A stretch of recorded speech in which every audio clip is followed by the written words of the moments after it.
World's Finest number 9, written by Paul Levitz, art by George Perez, Cafu, and Yildiray Sinar. So last issue, Helena was attacked by a group of men that she pissed off during her own little mini-series, and then she's bedridden with injuries, and then Karen goes off and deals with them.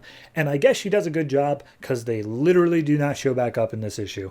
We instead open on Karen's private island, and a bunch of mercenary looking guys in paramilitary gear ride up to the island and explode their way in, which alerts security guard and Helena. And she's like, uh-oh, I guess I better get dressed for work. And then she puts on her huntress outfit.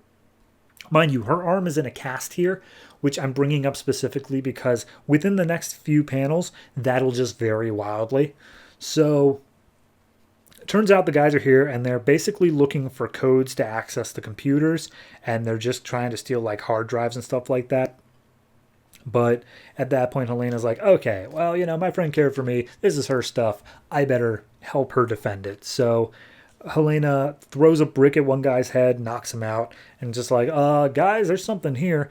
And then she swoops into the room and kicks another guy.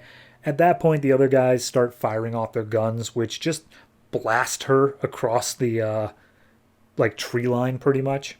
And just like, okay, we got 2 men down. What do we do? Do we keep on going with the thing? It's like, yep, nope, go ahead.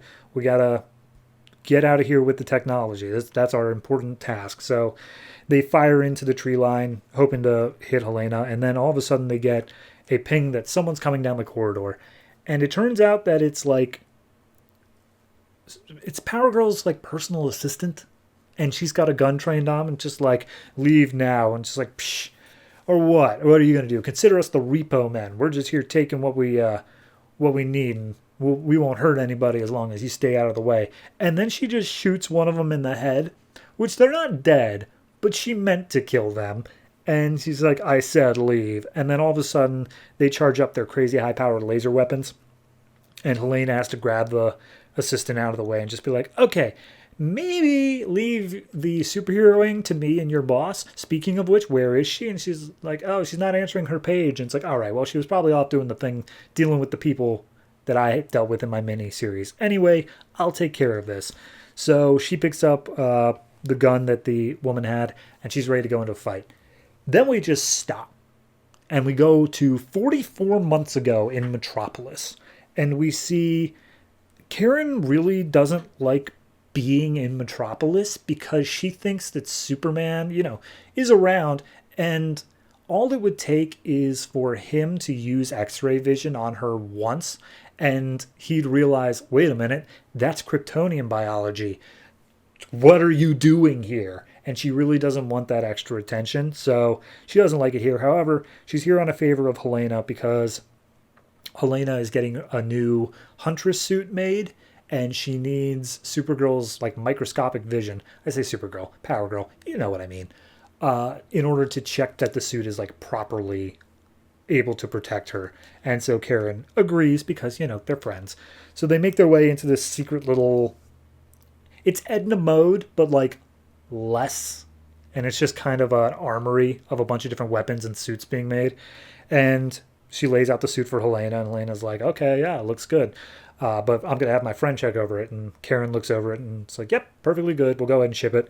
And then Helena also picks up a crossbow. And I think this might be the first time she's going out doing crime fighting, like at all. So this is where she first gets her suit. Then we see 43 months ago in Prague. She's fighting some men who are trying to abduct some women into a human trafficking thing. She knocks them all off. Knocks them all out and pins them to a wall. And then she talks to the ladies, and they were like, hey, do you want me to kill these guys? And they talk to each other and give a little thumbs up. And she's like, okay, now you guys get out of here, and don't worry, they won't be a problem for much longer. And she sends them away. And then Karen shows up, and she's like, hey, are you actually going to kill these guys? And it's like, no, I'm not going to kill these guys, but I am going to do this. And she just goes around and punches each of them in the nuts and says like, all right, well, hopefully they'll learn their lesson. The police are on their way anyway. So they walk off, friendship, whatever, and then we cut back to now. And a little fire is broken out because of how much they were shooting into the tree line. The sprinklers go off, put out the fire, and Helena comes in. Now, mind you, she's been doing a whole bunch of like action stuff, and she's been using her bad arm, and her arm is like also just kind of totally fine for like half the shots here, or at least it seems like they are. But then every once in a while, the artist will put Helena back into a cast. And I don't get it. Anyway, she's in a cast again, and she's got dual pistols trained on both of them. And the guys are like, all right, look, we've already got everything we need. Oh, you guys get out of here, and I'll blow up this place. And it's like, you guys aren't going anywhere. Don't forget, I've got guns trained on you. And she shoots one of the guys. The other ones force her to take cover. And as they're making their escape, Karen shows up and just like, how dare you take my stuff?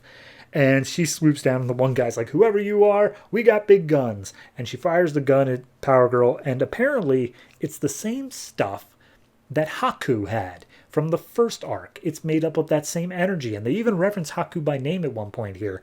So this is all connected now.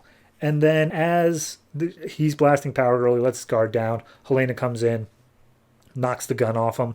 The other ones escape with the things that they came for, but he's like, they can go. We'll track them down. It's a big ocean of where they got to do. First, I want to ask this guy questions. And she interrogates the guy saying like, all right, who are you working for? What's going on? And how did you get this gun with this energy blast? And he's like, oh, well, that was just standard issued for the job. Like, it seemed like it was a precaution. But the reason we came back is because you stole all this stuff from Michael Holt. And Helena's like, what? And that's where we leave off with a little tease of whatever happened to Mr. Terrific. And the answer is Earth 2. But we don't know that yet in this book, so we'll get there. I did have some art inconsistency issues. It is 3 artists. I believe one of them, I think Yildiray Cinar, might have been the flashback sections only, which makes sense. They are a very different art style, but I don't know. It would just... I don't know what in this book I wanted it to be. I think it was just because of last issue, it being this whole big thing of like, oh, those bad guys from the first series are the big threat. And then it really is a thing of when you've got a Kryptonian on your side, does it matter? Like, they're all street level. She just had to swoop in and be like, stop. And they're like, okay. And then we just move on to a different threat. So I don't know what I expected it to continue on to in this issue, but this is pretty much just an entirely new arc. Not a bad story being told, but I am getting a little bit tired of those flashbacks to like 5 years ago, give or take. So, we can stop with that whenever you so choose. Overall, I'm going to give this one a... It didn't do anything particularly horribly. It's just a major shift of what I thought was going to be happening. So I'm going to give it a 6.5. The shift is an issue within itself, but it's not a bad story. So I'll give it that and call it a day.